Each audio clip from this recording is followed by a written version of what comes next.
One of the dangers of publishing the development process is that there are certain things I'm more hesitant to do because of how it might be perceived, even if it's a normal part of game development. Take, for instance, the early stages of game development. When developing new features, it's often a good idea to skip the art side of things. It lets you focus on creating gameplay before having to worry about how the visuals will match it. But show this side of a game to someone unfamiliar with the process, and they'll be utterly unimpressed.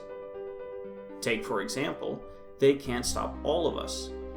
This is what it looked like after I had finished programming most of the game. And this is what it looked like afterward. Or how about mid-development hell? The law of diminishing returns applies even to game development, and there's a point in the game development process where your everyday task looks something like make minor tweaks or fix some bug. To the outside observer, the game looks nearly the same as it did last week, and so they perceive that the game has made little progress.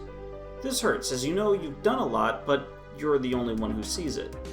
These are the dangers I open myself to when publishing updates on the game so early into the process.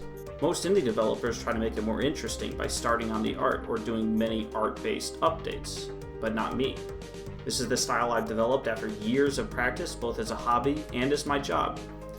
It's just a shame that I have a tendency to forget to go back and polish the art before publishing. Another example is that I'm not opposed to pivoting a game's direction if I feel it's necessary. With the upcoming demo for Project Breach, I feel that some people might misinterpret this, but hear me out.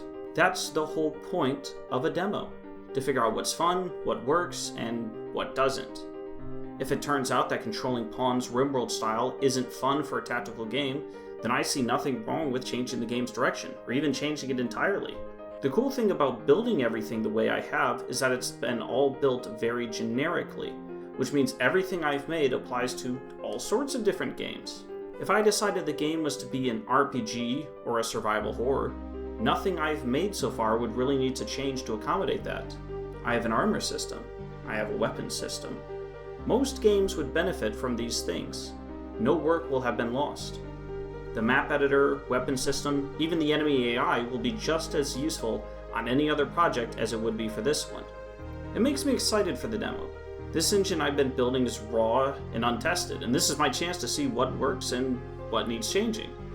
Maybe it'll turn out to be a great hit, or maybe it'll turn out that the game idea just doesn't work and I need to pick something else. Either way is fine with me. But that's the danger of being public.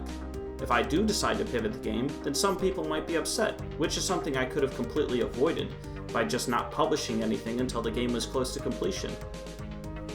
But I like making blog posts and these videos, so I do it anyway.